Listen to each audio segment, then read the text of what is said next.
Life is hard sometimes. Hey, welcome, America. It's unscripted. It's the show. Exactly. Right. Yeah, unscripted, not on time. It falls in. It's on brand. So normally what we try to do here is educate and entertain. And then by doing the news, and then we interview the best and brightest that LinkedIn has to offer. Today's guest, the CEO at Astek Diagnostics, Mustafa Al-Adhami. Welcome to the show.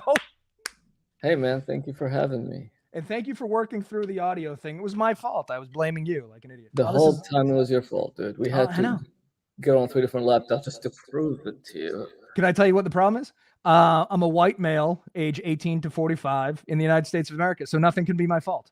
Everything is always something, you know what I mean? It's just the way we operate here. Which I play the fifth. I think that makes sense to you because you're an immigrant. Yes, you're Iraqi. Yeah, but you know what's so crazy though? When I fill out like some like forms and stuff, there is no like Middle Eastern, so I have to claim that I'm white. Oh, so like I would, and it's really not good because like there are privileges for immigrants for like even funding. There's some funding for like people of color. I look like a person of color, but because I'm white, I guess on paper. Yeah, I don't think anybody would look at you and go, white guy. I didn't know there wasn't a box. I guess I wasn't looking for the Middle Eastern box, but you would figure if ever there was going to be a box, we would make sure that we know where the Middle Easterns are. Yeah, for sure, dude. For sure. Oh boy. All right. Well, we're going to learn a lot today. I was saying this when we were trying to figure out the timing thing. Your answers as a non-American make everything so much more interesting. And I'll say this, so we're going to go over the 3 questions of doom, which are your favorite movies, your favorite books, and your favorite bands. Yeah. None of these have ever appeared on anybody's list. So you're 9 for 9 with brand new answers. And some of them, I mean this in the nicest way possible, batshit crazy, which is great. But before we get there, I'll explain. Before we get there, we're going to cover the news. Before we do the news, though, I don't know if you know this about the United States, but every day is some reason to celebrate. It's not always Easter or Christmas or Thanksgiving. Every day has a thing, many things in some cases like today. So today, among many other things, is National Internet Day. Mustafa, how old are you? I am 35. 35. So did you, okay, so you're Iraqi, so I don't know what the internet infrastructure is over there. When did the internet come into your life? Has it always been there? Well, 2003, 2004. That's, yeah. Okay. Because I think I'm 44. I think we're one of the last generations where the internet wasn't so pervasive in everyday life at every point in our beginning. And our being at some point though, where like people are exhausted about hearing like this. It's like talking about how, we didn't have cars, we had fucking horses, or you know what I mean? Yeah. We didn't have a microwave. The internet has fundamentally changed life for everyone. It's changed the way we talk, the way we dress, the way we look, the way we consume. It's just these last 100 years have been absolutely fucking crazy. And it's almost culminated with the internet. Yeah, absolutely. I mean, you're saying internet, right? Like in Iraq, we lived for a year without power, like in 2003. So there was like no internet, no TV. And even before that, dude, they gave us like 3 channels to watch from. And the crazy thing is like at 8 p.m., all 3 channels showed the president for an hour. This is perfect for a story that we're going to go into. So was it propaganda-ish? Just to inform? What was the feeling? Oh, it's like the meeting that he had that day. Of course, you can't hear what they're saying. And there's Bach, the musician. Mm-hmm. There's music, and you just watch them like walk around and like talk and drink the tea, whatever. It was so weird. But then I didn't realize it was like Bach, right? So years later, when I started learning about classical music, I was like, oh crap, that dictator was actually educating us about classical music.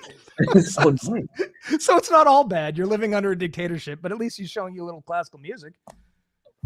Yeah. That's not bad. That's a nice silver lining. Dude, yeah. I mean, this whole thing was weird. Like, for example, cartoons were at 2 p.m.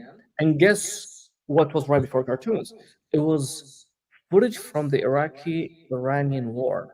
It's like you'd be 5-year-old waiting for Tom and Jerry, and like people are getting shot right before, and like people dropping. It was like the weirdest thing living these days, and I did not realize it until I don't know, a couple of years ago. Yeah, well, you're watching murder footage right before SpongeBob, and that seems normal. This is the thing, man. Like the David Foster Wallace thing about like two fish are swimming by, another fish goes the other way. Is like, hey, how's the water today? And the two fish go by. What is water? Like they don't even fucking realize. You know what I mean? Like if all you're used to, there's no perspective, and that's so. How do you know that's weird? It's normal. Then you get over here and there's 5,000 channels and they're very niche. Like the SpongeBob channel is the SpongeBob channel and the murder channel is the murder channel. And very rarely do they intersect. But there was a time when there was only 3 channels. If you had diverse programming, one thing has to bleed into the other. Right. And you know the problem is there was more to watch on the 3 channels than the 5,000 channels now. Like I have no idea what to watch now. Like I know it's such a cliche and a trope, but it's true. I get every channel on the planet and I watch nothing. I just keep going through the guide. I'm like, something's going to speak to me, and it never does. And I just fall asleep drunk. It's strange. Yeah, the internet. I don't know, man. This is the thing too, and I think there's like a running theme throughout your answers in the news stories. But the idea that we just can't conceptualize. There's an entire generation that can't conceptualize what life was like then. I can't conceptualize what life was like pre-toilet paper, or but that was how it was for 300,000 years. I'm lucky enough to live when the toilet paper's here.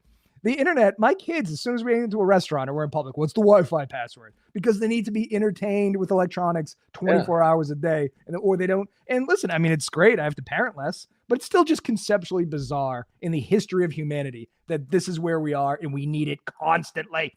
I don't know.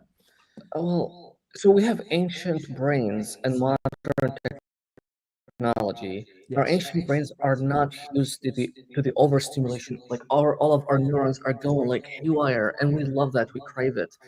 And I think that is really the issue that we're struggling with here. I'm glad you brought the ancient brain things. Yeah, because for so long, all we tried to do was survive. We had to either plant or hunt, get warm. It was like, find clean water. And now we have leisure time, which is something that is brand new in the history of humanity. And the way we fill it up is logical. Like bright lights, entertainment, games, porn, sports, like those are the greatest things. And we're like, oh, we're dumb. No, we're biological machines engineered for a certain thing. And now we have way too much of that thing. But it's not necessarily our fault. Do we want to go back to subsistence farming? I don't think we do. I don't think we should. I mean, if you look at humans, and there are 2 things, right? We need calories. We need to conserve the calories, and we need to have sex so we could procreate. That's it. That is when it comes down to the fundamentals, right? Like without knowing it, the reason we work hard is to protect our children and provide the best life for them that gives them the best chances to grow up and have their own kids. So our genes keep going through the generations. But here's the problem too, is that with modern medicine and modern technology, we're living way past our egg laying years. Like, so we eat, we have sex, and then there's 70 years after that where we're just hanging out. Because the only thing we're supposed to do is make more humans. Once we're done with that, like, what are we supposed to do? Stare at the internet and eat McDonald's, I guess. And then everyone's like, no, that's bad. What do you want us to do then? We can't just procreate endlessly. We're going to run out of resources. We got too good at it. We broke the system. Honestly, no, we should keep it going. We should keep it going. Replacement rate is not there yet. Replacement rate in the United States is 1.7. Yeah. So if 2 people are married, the average is 1.7. That means the population is going to shrink and shrink and shrink forever. Right. And this is the thing about news stories. You don't want to be a conspiracy theorist, but since I cover the news all the time, there's all these stories about overpopulation, and then there's stories about underpopulation. Japan, for example, a lot of the Asian countries, they're not having enough children. The United States are not having enough children. So it's just, it's fear mongering on both sides. But you're right. Like, I have 2 kids. All I've done is replace my wife and I haven't added to the population. I haven't subtracted. So it's a break even. I don't know if that's good or bad. And I have 2 kids. You have what? I have 2 kids as well. Okay, so we're just breaking even over here. What are we supposed to do? Yeah, but it's not really breaking even because my sister has only 1 child. Okay, so now we're behind. So having 2 is actually below what you should do. Yeah, I think it's about population distribution more than more than overpopulation, I think. So what I'm hearing from you, and you're a doctor, is you're saying I should have an affair and have more children. I agree with you. Okay, let's move on to the next day. The next story. I only bring up National Cat Day because I know that you're a dog handler, you're a volunteer dog handler, according to your LinkedIn profile page. Yeah, yeah. I used to be. I used to be. I don't have enough time right now, but I Yeah, used to. I so you, entertain. I entertain dogs. yeah, I'm more. See, I own cats, and as soon as you own cats, people think you're a cat person. I'm not. They live in my house. I live in my house. I'm not particularly a fan of them. I don't think they're particularly a fan of mine. I do prefer cats over dogs, though, and I know that's something you can't say in the United States because we're upset. Dog culture drives me fucking crazy. I hate it, and I think dog people are way crazier than cat people. But it's so entered into the zeitgeist that cat Yeah. people are nuttier, and I just don't think they are. Dog people bring their dogs to breweries, the dog parts, they bring in people's parties. Like 7 o'clock, my neighbor right here, his dogs are outside barking, waking everybody up. Cats never commit any of these crimes. Every crime a cat commits is a domestic crime. All right, they shit in your house. I get it. That's kind of gross. But so is walking behind your dog around a neighborhood and picking up their shit. So I think that balances out. I don't know. Saying you're a cat person is not politically correct, so please be careful what you say these days. Like, yeah, no, well, you you can't say anything anymore. It's fucking weird. All right, let's move on to the news because I want to get your take on some of this. Being you're a refugee PhD. That's a good name. I don't know if you go by that on the streets. REF. Yeah. So I think inherently your opinions and takes on this are going to be more interesting than the average American. Okay, first up from the Wall Street Journal, they have can zapping the brain help treat addiction? They say a radical experiment uses focused ultrasound waves to reset cells inside the brain's reward center to combat cravings. So I put the pictures together. On the left is this $1 million helmet they put on. They put these things on your head. They zap the reward center. Then they show you pictures. In this case, this guy likes cocaine. So they're showing them a picture of a guy cutting up lines of coke. And evidently, he doesn't feel shaky or the physical craving that he normally would because this guy loves cocaine, according to the article. So they say, despite researchers' hopes for the treatment, they caution that it's not a miracle cure. This is a quote. If you take away the cravings, but you don't remove the stressors and you don't replace the cravings with more adaptive cognitive mechanisms, eventually you'll go back. You'll revert back, says James Mahoney, the clinical neuropsychologist at RNI. Now, I do want to talk about this, but this is another thing in the article that fascinates me. It says the RNI team is also studying a pill that monitors vital signs and releases overdose reversal medication automatically in people who overdose. So you would have this mechanism in you, you overdose, and it releases the medication that reverses it. In another trial, they're monitoring heart rates, emotions, sleep, and cravings of thousands of drug users who are helping to artificially train AI so they can detect a relapse before it occurs. That seems crazy, but so does zapping the reward center of the brain. So how do you feel about this as a doctor? So I mean, listen, neuromodulation has been around for a long time, right? So you just have to find the regions that you actually want to overactivate, underactivate these neurons, right? So there are two regions of the brain that are affected when you're an addict. It's the nucleus accumbens and then the ventral something tegmental area or something. But these guys have this is where dopamine is. So what you do is if you overstimulate it, it's going to get used to it. It's not going to produce itself. So what you do is use these. I'm assuming what are they using? Is it like ultrasound waves? Yes, ultrasound waves. Yep. Yeah. So that's we just have to understand that like it's this regulation. There's like the NAC. It contributes to the compulsive drug seeking, right? Mm-hmm. And you just have to play with that mechanism by overactivating or underactivating these neurons. I don't know what happens when they remove the helmet. Did they say? Well, so no. So after the treatment, you mean? Yeah, like you're done with the treatment. So they did this guy here. They don't really go into him. There's another guy who did relapse like 5 weeks later because they said that his wife died, he lost his job, and he went back to the coping mechanism that is drugs. And this is the thing that I find interesting about addiction is they are sort of like I'm pretty far left, but you cannot have a descending view on addiction these days. It's like saying you're a cat person and everything else. It seems to be that we need to believe that the addiction is just purely like physical. Like there's no onus on the person anymore. You cannot say it's their fault. You cannot say it's a failing of their personality. In my experience with drug addicted family members, there are personal failings in there and they're addicts. So it's not as if, you know, it's almost like the wine thing. Sommeliers, for example, people that are very into wine, they pretend it's the tannins and the barrel and the vintage and the year. Also, you like to get drunk. Like there's none of that. Like, I get it. You're hiding behind pretension, but you also like getting buzzed, and that's fine. But there seems to be this thing where you're not allowed to say that. These addicts, I know probably a lot of their lives are hard. There's trauma to work through, everything else, and they like the drugs and they like the way it feels, you know? So I don't know where I land on that, other than we just seem so protective of this idea that the only thing you can say is that it's a physical addiction and that's it. Like there's no personal onus on this. And Yeah. And that's just bizarre conceptually. I think you're being dishonest, you know, for the sake of not hurting anybody's feelings. Not you, I'm saying the popular Of opinion. course. But so I think it starts this way. It starts because it's fun to have, do drugs and parties or something until it gets out of control, becomes addiction, it becomes bad, it becomes like you're not functional anymore. So I think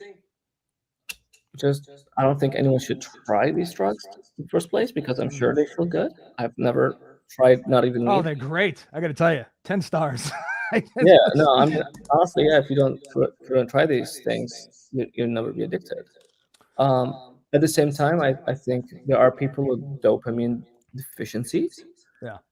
And if you cannot afford to get it properly treated, then you have to go to the other route, which is addiction. I think there's clear. So we have to do something. I mean, I'm not shitting on this effort at all. I applaud the effort. So we have to do something. 100,000 people ish die every year, thanks to the opioid crisis.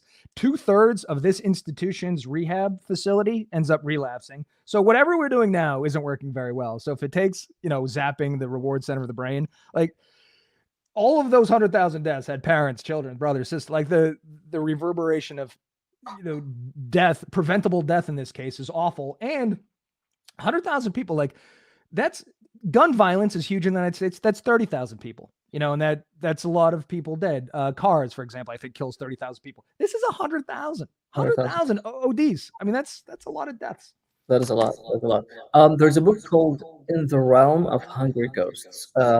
It goes around Vancouver, I want to say, like in Canada, and it just learns about the junkies and the homeless and like their stories. Most of them have mental illness, and that led them to the drugs. Yeah.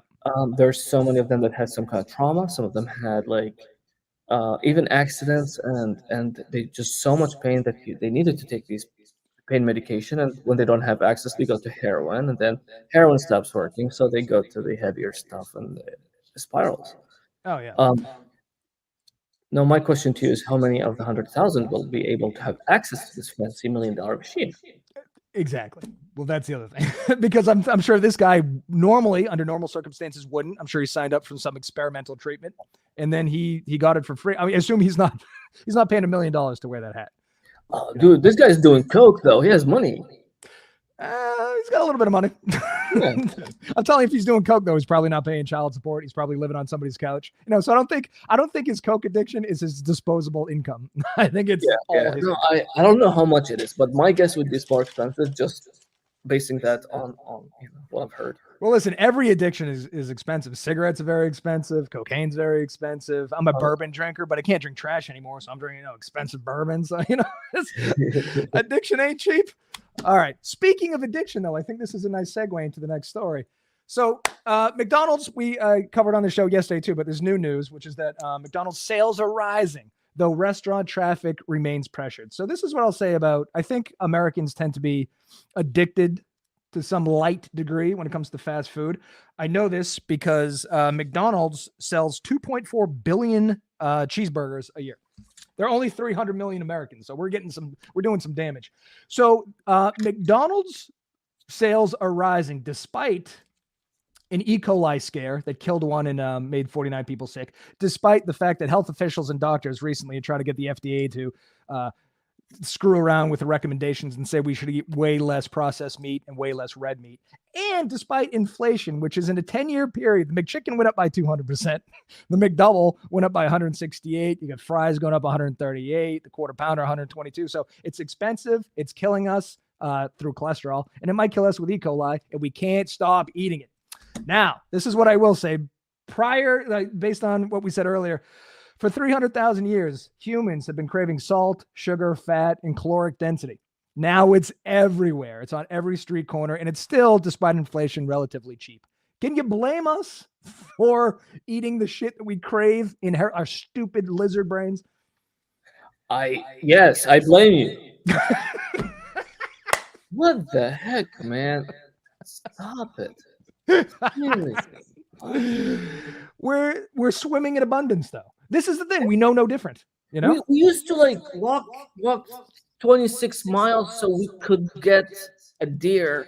Yeah. And now you're telling me so we could get calories. And now you can tell me I could just go to McDonald's and get the good stuff. Guess what? It's even the same regions in the brain as the cocaine. I know. No difference. Stop it, America. They need to put a sign on these things. This could kill you like they do with cigarettes. But again, I think it's, and again, I'm not necessarily apologizing, but much in the way that you had 3 channels and you would go from, Death to The Simpsons, we don't have anything to, we're in water. McDonald's has always been part of our cuisine. In this article about the battle brewing over how much red meat you should eat, it goes on to say we should replace red meat with lentils and beans. No American eats that way. So, and I think objectively, it doesn't taste as good as what McDonald's scientists have manufactured to our exact tastes as Americans and our biological need for salt, sugar, and fat. So I just think it's a war that we probably can't win. I'm not even sure. This is another thing that they said in this article. Last year, the meat processing industry spent $178 million in lobbying money. So do you think they're saying, listen, you got to tell the Americans the truth? Or do you think they're saying we got to sell more cheeseburgers? So it's an impossible task. Our lizard brain wants it. Our taste buds wants it. The lobbying industry wants it. And it's on every street corner. I mean, how do you even begin to fight this? You can't, but even if you go to a hospital, right? They have Chick-fil-A inside the hospital that we collaborate with, and you see the line, like these people are healthcare professionals that are trained to help people beat these addictions, and they're still hooked on it. Yeah. I mean, like, okay, why don't we smoke anymore? There are no smokers like before. Yeah. Why don't we do the same thing with this crap? It's worse. Well, I think for a couple of reasons. So smoking seems it's an addition to what you do or no. This is food, so you got to eat, whatever, how many times a day. So it's always there. Smoking to me never made sense because it's like they go, if you talk to an old time smoker, they go, "We didn't know it was bad for you. You didn't know that inhaling black smoke into your lungs wasn't bad for you." And it smells bad, and it's expensive, and I think we've kind of made it a little trashy. Whereas none of this really is pervasive in fast food yet. And it's also like it takes 10 years off your life, 15 years off your life, but it takes it off the end. Whereas you could get lung cancer. It seems quicker. I know heart attacks are the number 1 killer of Americans, but it also seems like, you'll have a heart attack in your 60s and your 70s. It's kicking the can down the road with this, I think, in a more obvious way than cigarettes. But maybe we could turn around. Maybe we could vilify it the way we do cigarettes. I don't know. Let's do it. Let's start now. Okay. You can only eat marriages. This food ruins marriages. It makes kids unhealthy. We keep pumping our kids with this crap, and then we expect them to stop watching TV and go play sports. No, then crap in their bodies. It really is an addiction as bad as all that crap. The withdrawal, maybe you don't shake as much, but you get the headaches, you get everything associated with it. If anyone eats Chick-fil-A, I hate them. So have you ever had a Big Mac? Yeah, I'm sure I have. It's not good. That's the other thing about McDonald's. And I'm much more of a Burger King guy if I had to choose. But McDonald's also doesn't taste very good. But I think, I don't know. We're losing the war, obviously. They're up 3%. You go up 3%. 3% to McDonald's is $6.87 billion. I mean, that is ridiculous. I mean, do you think because Americans are stressed out, they eat this crap? Yeah. I think it's quick, it's easy, it's convenient. I think as we subtract things, we also add things. So modern parenting, for example, taking kids to soccer, then soccer camps, and then travel soccer teams and all this stuff where, sitting down at the dinner table seems to be something that we're doing less and less, even though everybody would say that's the thing you're supposed to do. So quick, easy, convenient will always be, we have a difficult thing with preventative maintenance. So we think, oh, it's just I'll have McDonald's today, I'll have it next week. And then all of a sudden it's part of your everyday routine. So I don't know if it's stress eating necessarily, but I think it has to do with the stress of life. Okay, I'm going to ask you this, right? So let's say you're taking your kids to soccer practice. Which is easier, standing in McDonald's drive-thru for half hour or making some sandwiches at home, taking them? You even feel closer as a family if you're chilling on grass eating sandwiches. Oh, I agree with you. I'm just prognosticating about how we've made life too difficult at the expense of things that we shouldn't be sacrificing. Yeah. Like home cooked meals, sitting around a table. There's no studies out there that say, what you should do is you make a kid go to school all day, make him play some sort of sport, come home, do homework, feed him a couple cheeseburgers and go to bed. I don't think that's the way you should do things, but it seems to be the way people are doing things. Yeah. I'm brainwashing my son to never eat this stuff. Everything he puts in his body, I make sure that he knows what it's doing to his body. So like if he refuses to eat his rice, for example, so you don't want energy, or like if he refuses to eat chicken, you don't want muscle. He likes raisins, and he had an argument with his mother, and he was telling her it makes my blood stronger, but because I had told him that the skin of the raisin has the same stuff in wine, and eating it will help. So like he's geeking out on these things. I hope he keeps it this way. Well, I think your immediate family has obviously huge. It's gonna stick. It's gonna stick. You're a doctor. You talk to him every day. You feed him. Like you're. If anyone should be brainwashing him, it should be you. Yeah, dude, I'm doing it. Trust me, I'm doing that. Good job. All right, here we go. Last news story. And I wanted to bring this up only I don't want to dampen the thing. But so North Korea evidently has sent 10,000 troops to Russia to fight against Ukraine, the Pentagon says. These quotes aren't from the article. You get enough from the headline. You know what's going on. We're heading into 3 years of war now with Ukraine. Those 3 years seem to fly by. But this fascinates me because I lived in South Korea. We would always take a tour of the DMZ, demilitarized zone, and you get to sort of look into North Korea, and it's just it's so goddamn weird. But if you look at, these are some numbers from the internet, 40% of North Koreans are malnourished. They're given rations every day. It's only 300 grams, well short of the 2,100 calories they're supposed to be eating. Only 26% of households have reliable electricity. There's prison camps. Somewhere between 80,000 and 120,000 people are held there and tortured. There's obviously a lack of freedom of speech. You can't move. You don't have religious freedom. You're constantly surveilled, and they control all the information. I'm pretty sure they only have one channel, and it's government propaganda. And according to one documentary I watched years ago, there's a radio in everybody's house that they pump through, and you can turn it low, but you can't turn it off. So despite all of this, North Korea is sending 10,000 soldiers over there. They seem to be spending a lot of money on things that aren't their citizens. And war is fascinating for Americans, I think, now because it's so far removed from our everyday life. Whereas you experienced war firsthand. Yeah. Do you find it difficult living amongst people who haven't really had this sort of hardship, but semi-obsessed with the idea of war? I mean, we spend $840 billion a year on defense. All right. Peace is so precious. I kid you not. Like when I first came to the US, people would fight over they don't want to go to the grocery store, and I'm like, you can go to the grocery store whenever you want, right? And that was so weird, man. Like okay, war is human nature. It's tribalism. It's inside us all the time. So it's really bad though, dude. It messes you up. It messes up whole populations. It creates hate, and hate generates even more hate. I feel bad for the Ukrainian people of this whole conflict. There aren't many of them. How many Ukrainians are around? 20 million? I don't know what the population is, but it's nowhere near Russia's size. Oh, and North Korea North Korea is pulling in some troops, yeah. And Chechnya sending troops. It's just so weird, man. We should just stop it. War.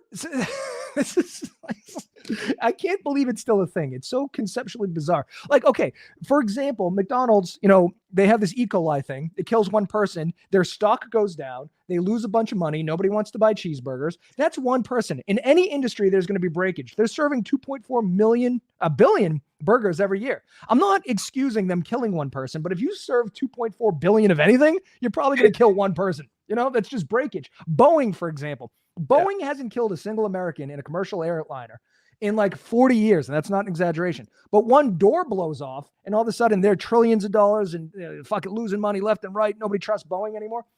They put a 600,000 pound thing in the sky, fly it at 600 miles an hour, 10,000 times a day. They kill nobody. It seemed it's just cognitively bizarre the way we wrap our heads around McDonald's killed one person. Fuck them. But then we're involved in endless war in endless countries. Yeah. And we look at these numbers and we go, 20,000 people died. Well, that sucks. Moving on. Let's not go to McDonald's. E. coli. It's just the way we wrap our heads around certain subjects is very strange to me. Yeah. Oh, also, what's one more thing about McDonald's? Yeah. If you're worried about E. coli, just don't eat their salad or like you're not going for the lettuce anyway. Just don't take it. But the E. coli they originally thought it was the patties on the double quarter pounder. It was the onion slices that had E. coli on it. Well, I believe it. Always. Just wash your hands, McDonald's. Or don't. You only kill one person. Not that big a deal. Here's the thing too, though. Like when you look at the American, I like what you said about how precious peace is. So we are notorious for spending a shit ton of money on defense. As a matter of fact, it's $820 billion. If you look at North Korea's defense budget, it's $4 billion. And even Russia is $84 billion. So again, we're $820 billion. But you have firsthand knowledge. Peace is precious. So if it costs $820 billion for us to have relative peace here in the United States, I think it's probably worth it. Yeah.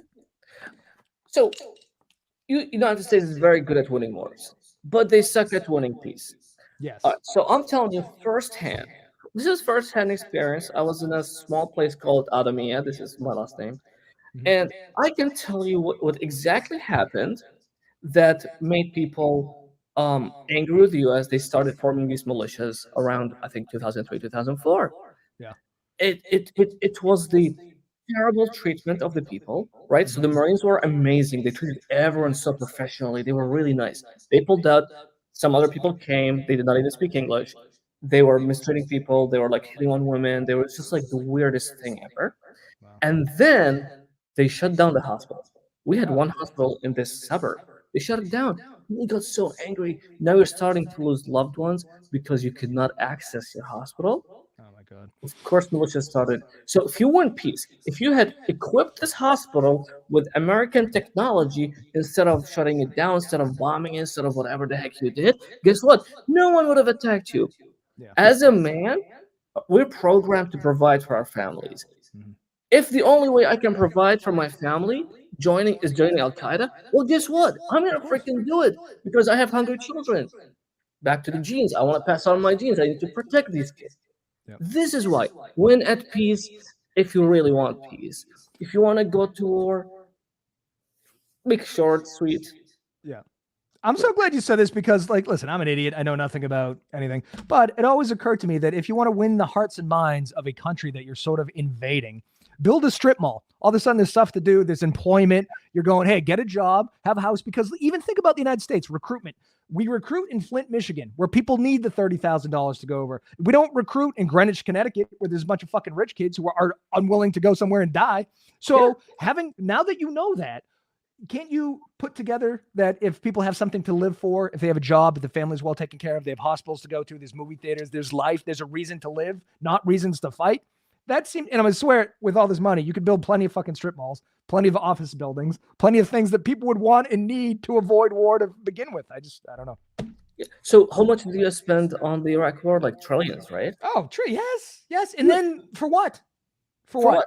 Bro, why didn't they just build like some cool shit that Iraq, give them cocaine.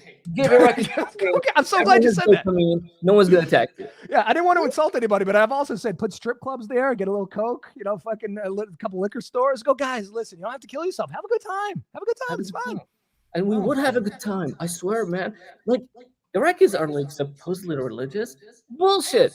We're a bunch of agnostic people who love We call it Arag. Arag is like our drink. Dude, Uh, at least 70% of the population drinks. Okay? Oh, huh. Media does not tell you that, dude. Strip clubs give us more booze. Yeah. All right. If someone is religious, I don't know, give them some money on the table. They'll be okay. I am. I'm so yes.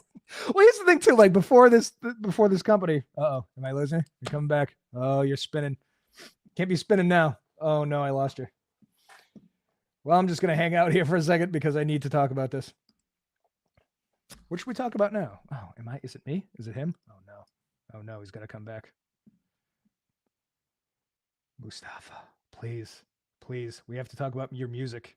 This guy, Canadian artist Jesse Cook. Oh, yeah. Let's just stare at him for a second. Mm-hmm. Come on.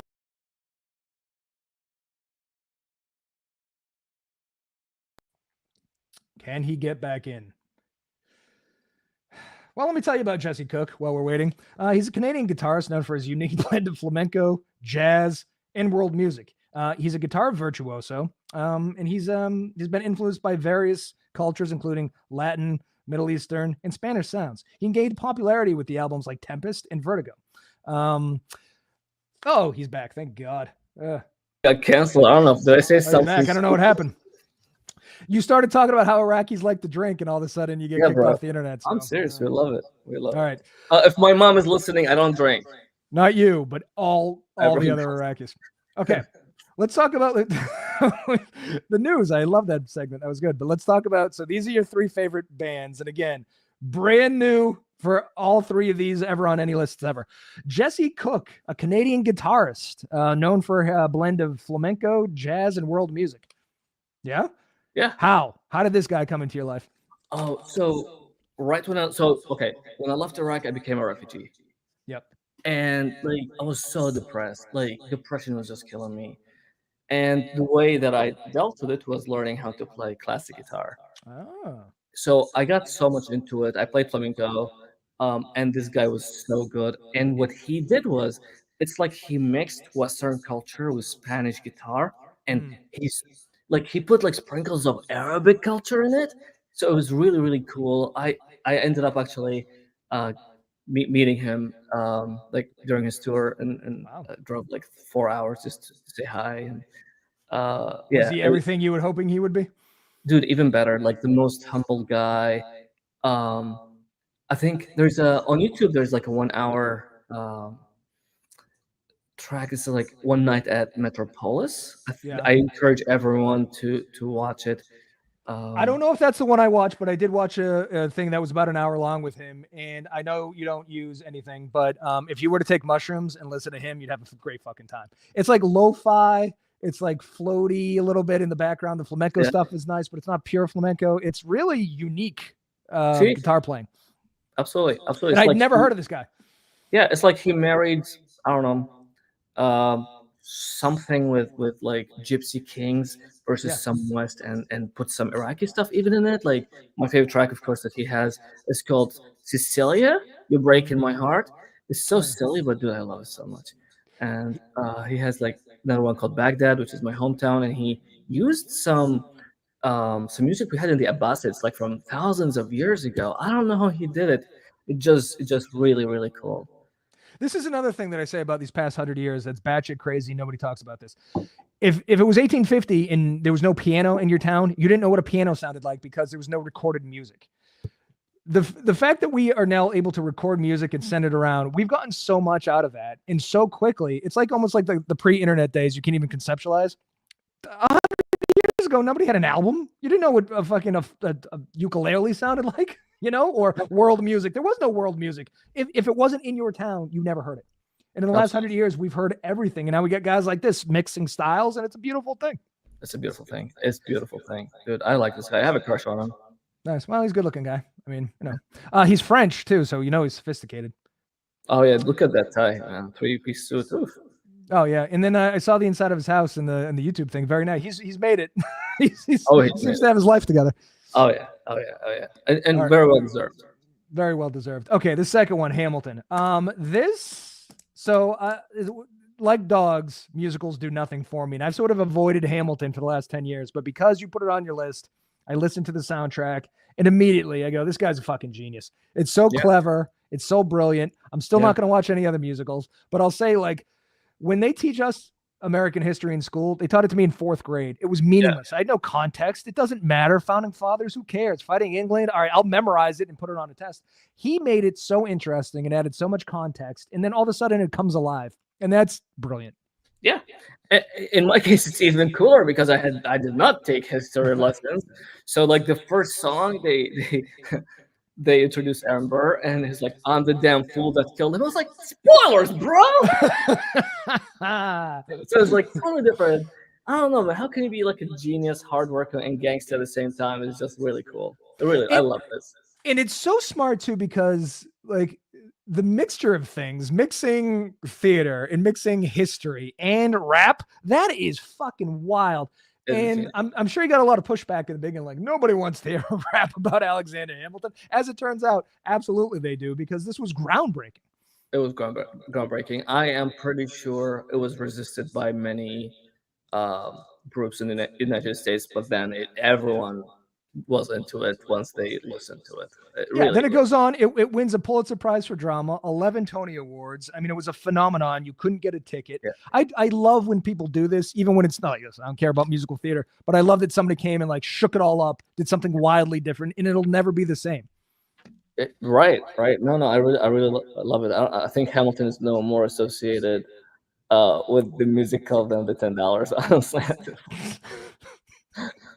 When did you hear Hamilton for the first time? Oh, dude, I remember it was of like maybe like I think the first year that it came out. Yeah. And I remember being so angry that I had to go because the Eagles were playing the Jets. Are you an Eagles fan or a Jets fan? No, I'm Eagles fan. Oh, okay. Well, yeah. I'm a Patriots fan, so I was hoping you were a Jets fan, but all right. No, you wanted to trash talk. No, I'm good. Yeah. Well, we're even in Super Bowls. Don't get too excited. You know what's funny? In my football life, you guys dominated, but we beat you in the Super Bowl. So before 2014, I didn't even know. Life didn't exist. Well, in the original dynasty, we beat Donovan McNabb in the Super Bowl. I don't know if you remember. We weren't around. Yeah, I don't know what you're talking about. Okay. Let's move on. I'm getting upset.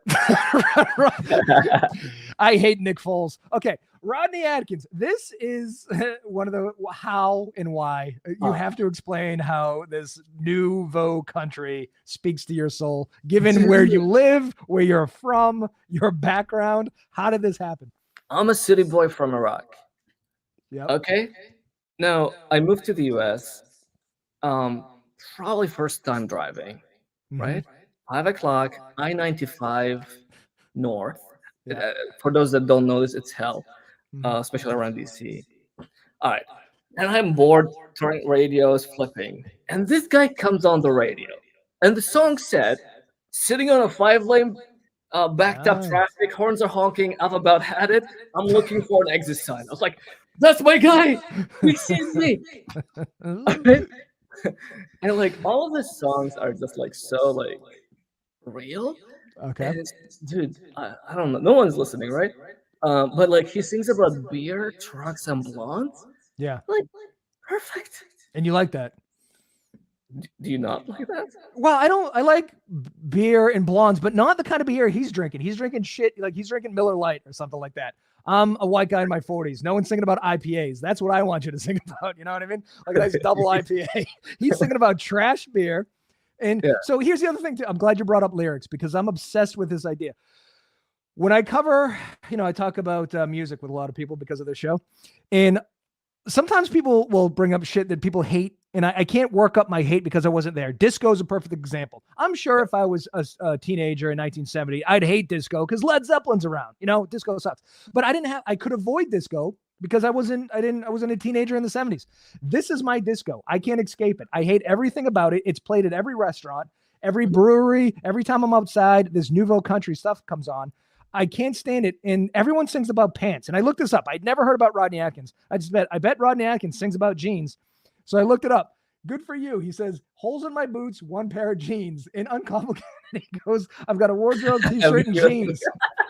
Watching you, we got cowboy boots and camo pants. What is the obsession with country music and singing about pants? For Christ's sakes, I can't get. Why you gotta go and wear your jeans so tight? Why singing about pants?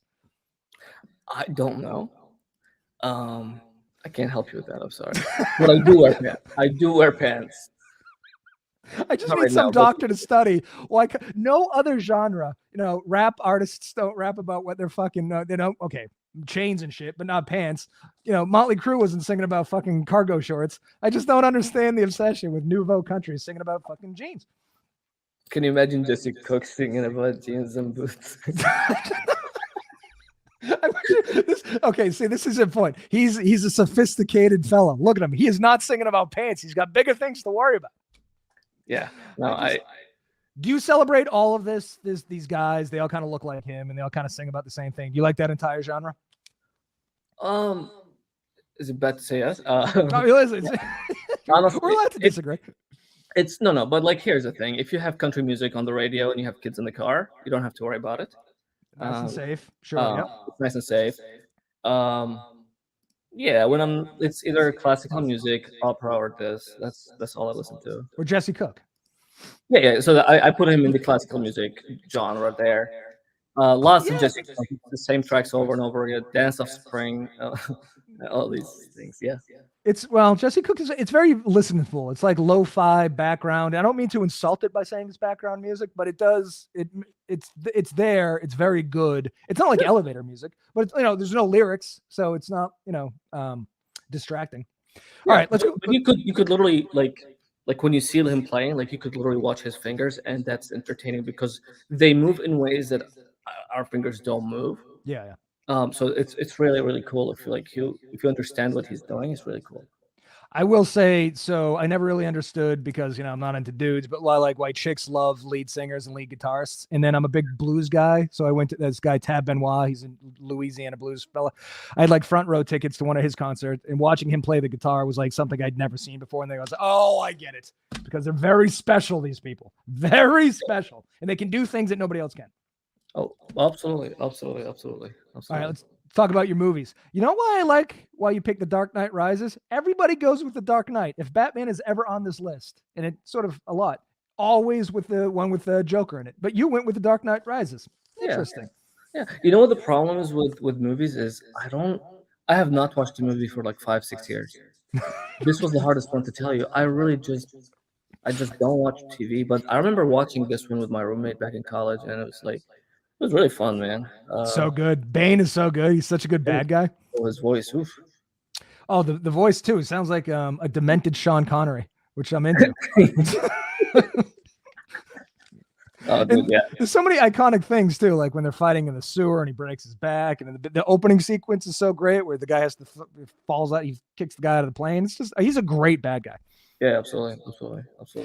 And he's physically intimidating, which is not a hallmark of Batman bad guys. Usually, like the Joker, he's tiny guy, Riddler's tiny guy, Penguin's little fat thing. At least Bane can kick the shit out of him, which makes for good movies, Yeah, no, it's really the whole trilogy was really good. Christopher Nolan is like, I wouldn't say he's on Spielberg's level, but he is like, when a Christopher Nolan movie comes out, you have to go watch it. He's that director now where everybody's like, oh my, you got to see it. Absolutely. So a little kind of on the Batman theme, but not quite, is your second movie. Yeah.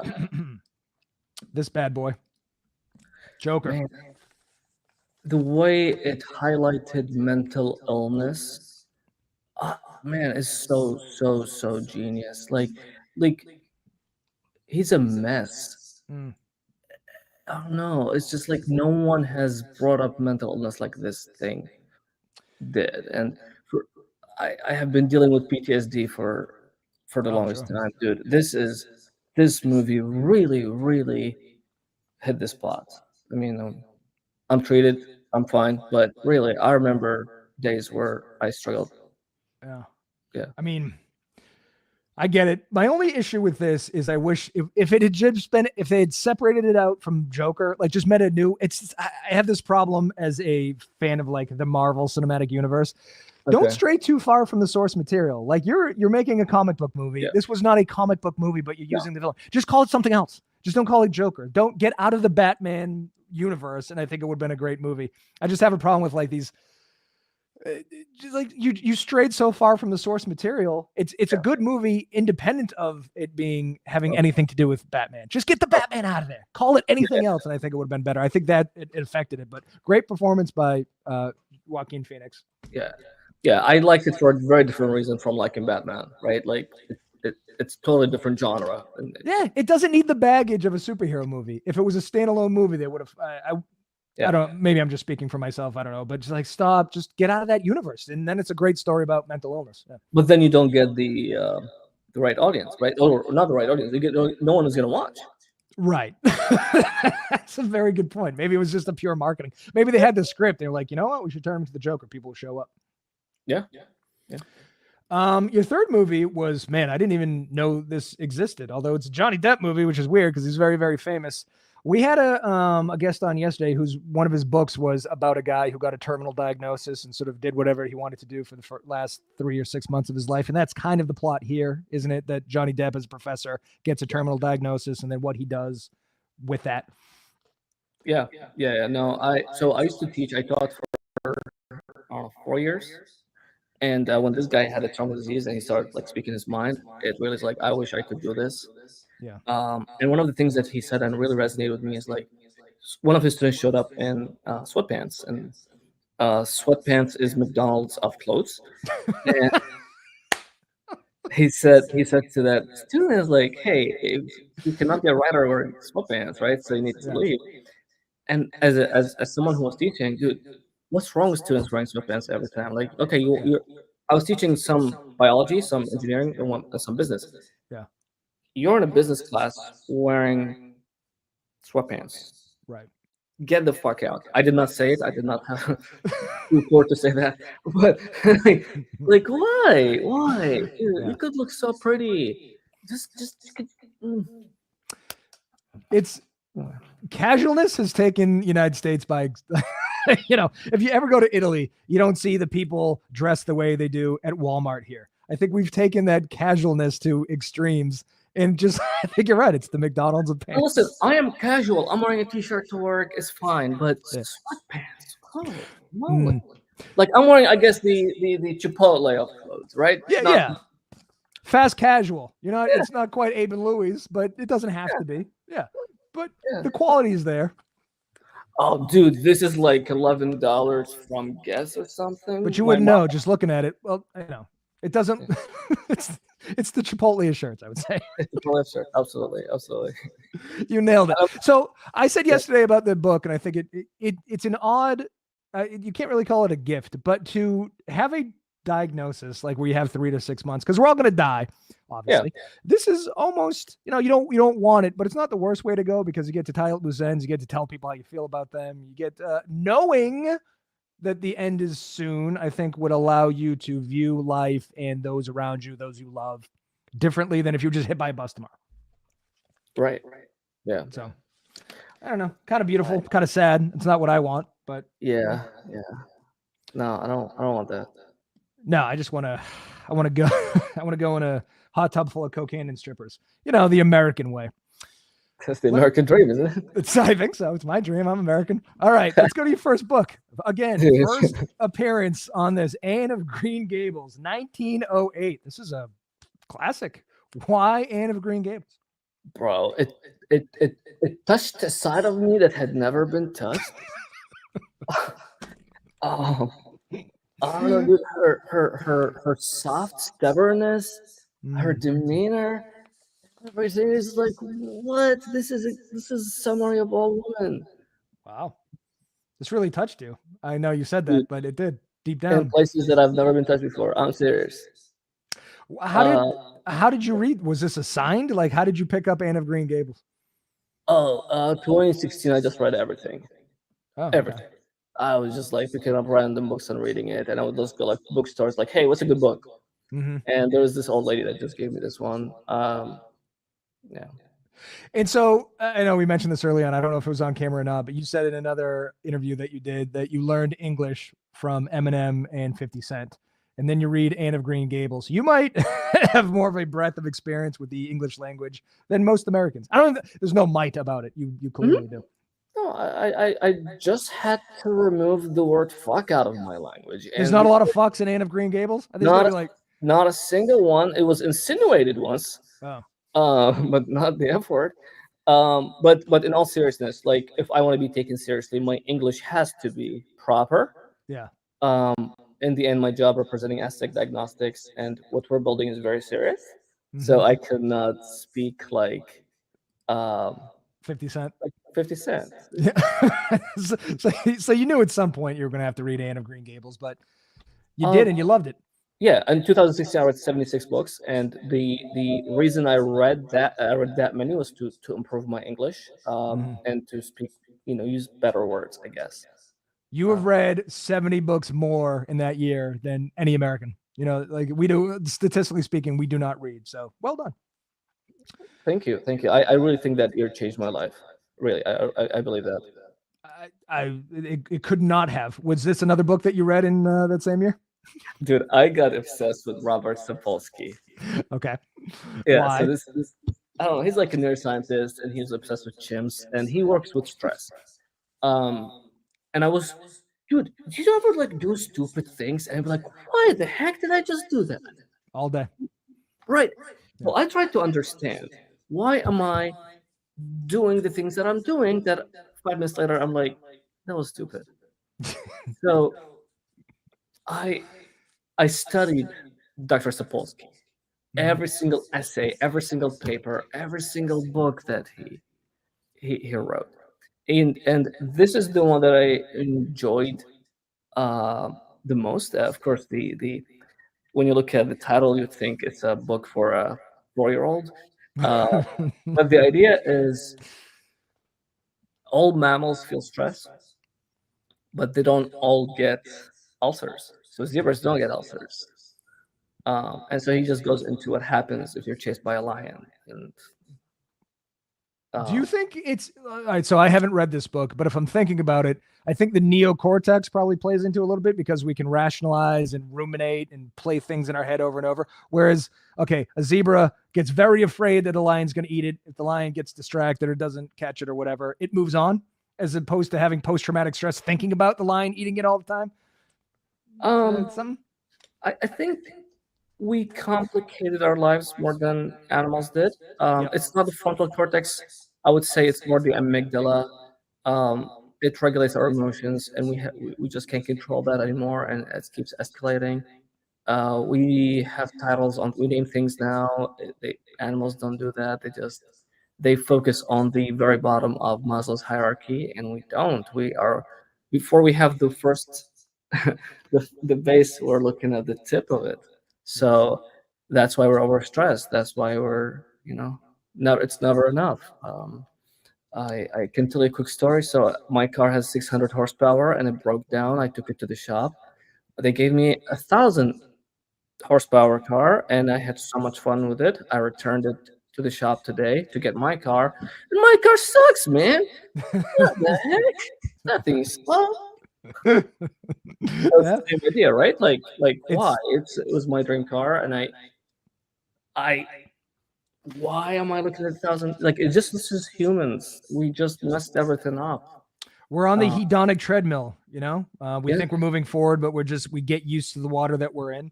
Like if you took anybody from 200 years ago and brought them to a house, they have never seen insulation, heat, air conditioning, running water, hot shower. They've never had one. Hot dogs would blow their goddamn mind. So comedian Jimmy Carr said, and he's so right, life has never been objectively better and subjectively worse because we're just used to all this amazing stuff around us. Yeah. And now we need more amazing stuff. And as soon as we get that, we're going to get used to it. And then we're going to want more amazing stuff. And it just, nothing satisfies us. Nothing satisfies us. And I was, okay. Would you rather have $1 billion 100 years ago or $1 million now? $1 million now. What am I going to do with $1 billion back then? I mean, I could set up future generations by buying a bunch of land and shit, but I wouldn't have toilet paper. You know what I mean? Dude, you're a big fan of toilet paper, I've noticed. No one talks about toilet paper and GPS the way they should. These were life-changing moments in the course of human history. Knowing where to go and having a clean ass. Like that is, life has never been better. No. Yeah, it's never been as convenient. Absolutely, we could conserve calories now. Absolutely. And that's but we have an abundance of calories. But again, we didn't for 300,000 years, and now we're the beneficiary of all this technology. So I gotta go, as soon as we hang up, I'm going to get a double cheeseburger. It's gonna be great. All right. Speaking of that, what an interesting segue to predictably irrational, which is perfectly explains every human on the planet. Yeah. Have you read that book?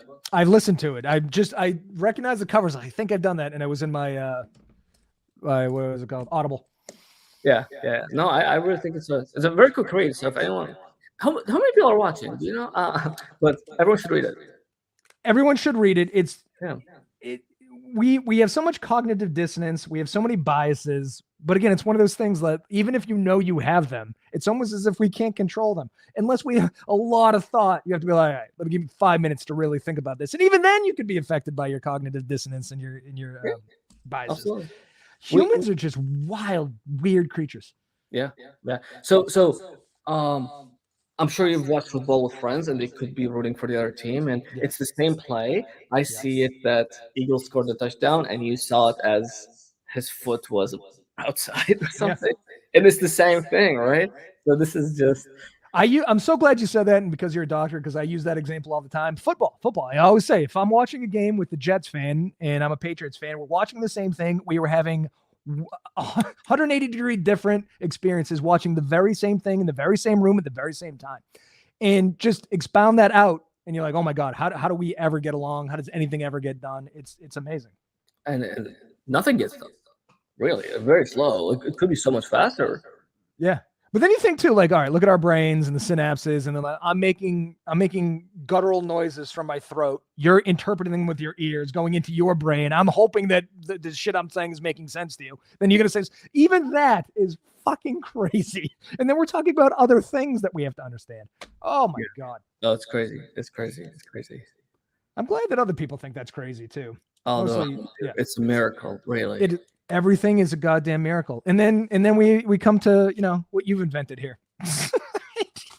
Do you want to, I know this isn't a business show, but do you want to take a couple of seconds to talk about Astek and what you do? Yeah, so about 3.5 years ago, my grandfather had a UTI, urinary tract infection. That means there was bacteria in his pee, and it was mistreated. So the doctors gave him the wrong antibiotic. First time, second time, third time. And then 4 days later, they gave the culture, which is how they know what antibiotic to give him, came back and said it was resistant to every freaking antibiotic except for one. But his health deteriorated so much that I felt like I had to do something about it, because I identify as a smart guy, and I really had I was like, why not give it a shot? So that's when we started Astek. Our device called Jiddu, which is grandfather in Arabic. And in 1 hour, we know what antibiotic the physician should give the patient. And this is a big deal too, because I listened to one or a few of your talks. Sepsis. How many people die of sepsis? It's like an unbelievable amount of people, isn't it? 275,000 Americans every single year die of sepsis. And it's a race against time. You need to give them the antibiotics right away. Otherwise, every hour is 13% less chance of survival. So the test that we have takes 2 days. So by the time it comes back in 2 days, there's no way the patient is still alive. If you look at statistically. And trying to wrap your head around 275,000 is very, we talked about it earlier. 100,000 people die from the opioid epidemic, and we're all about that. And we should be. It's a big deal. People talk about it. 30,000 with guns, 30,000 with car accidents, 275,000 people with sepsis. I mean, that's unbelievable. Yeah. No, it's a huge issue. It's really an infection that we cannot control. So the body starts shutting down, and it shuts down at a rate that we cannot control. And honestly, I think so our work is not just for UTIs. For in the end, we're creating a platforms that the long-term vision. And I think if our vision comes to fruition, at least 80% of sepsis could be eliminated, could be prevented. So every hospital in the country should have 50 of these machines, shouldn't they? Based on how many people are dying. I mean, it can't be cheap to kill somebody, you would think. Oh, cost of death is actually $70,000 for every patient that dies is $70,000. I mean, if you want to look at it, if you want to put a price on a human life. Well, okay, this is what I know. No one's going to altruistically go, we're going to buy some of these machines. Yeah. There has to be a profit motive. And if every human is, so 275,000 times 70, that's a lot of money. But think about it. Think about if you're an insurance company and we are tackling the problem before it gets worse. So if you're tackling the problem at a doctor's office, the patient is not going to go to the hospital. So now you're saving money by not reimbursing hospitals. So that's for insurance companies. For hospitals, okay, you have a sick patient, but you need to treat them very quickly. Otherwise, their stay is longer and you get the same amount of money from insurance. So you want to push them out. You're fine, go home. So you could pocket the leftover money. That's really the whole business plan of hospitals. So you're shortening visit, you're preventing escalations. Patients are in pain. No one talks about pain as much as death, but pain is worse. People wish they would die when they're in so much pain. Okay, you prevent that. So is this an easy sell, or is it hospitals are resistant to change and new technology and they're a pain in the ass? Well, in every hospital there's a champion and there's a saboteur, and I would say our champions have a very, very strong voice, and I don't think it's going to be a tough sell. We are pre-commercialization. We already have tens of $millions in contracts that are pending FDA clearance. Wow. Well, listen, when you hit it big, can we get front row tickets to a Jesse Cook concert? Will you pay for that for me? I mean, listen, you're going to be swimming in cash. Sure. It didn't sound, that doesn't sound genuine, but I'll allow it. Dude, the tickets for Jesse Cook are like, I don't know, they start at $11, and like the most expensive first row is like $17. Well, I'm going to make you pay for dinner and drinks too. I mean, it's not just going to be the ticket. You're pushing it, man. We just met. Come on. You have millions of dollars. It's going to mean nothing to you. I live in Massachusetts. I'm hoping maybe Mass General and Brigham and Women's will buy some of these. But if not, can I buy one and bring it to the hospital myself? Can I have a private? Because I'm going to go, listen, I don't need you misdiagnosing me. I don't want sepsis. How much does one of these things go for? Well, I'll give you a free one. It's about $10,000, and then the test is $50. Every time it hurts to pee, just let me know. Hit me up. All day, every day. I don't know if I can be helped. No, but all seriousness, dude. If we hit big, I'm on the record, right? This is being recorded. Yep. I'll take you out to dinner and a proper concert, Jesse Cook or not Jesse Cook. Let's go. And if you don't hit it big, I'll bring you to a McDonald's. We're going to get a nice McChicken. You're going to love it. Okay. All right, man. I think we're done here. All right. Listen, we should log off. Do me a favor. I'm going to log off the live, but can you stick around in the green room for a couple seconds? Sure. I know you're busy. Well, thank you for tuning in, America. I know it was a little late, but listen, what are you going to do? What are you going to do? Technology is difficult. I'll be back tomorrow. Have a lovely, what is it, Tuesday? Tuesday.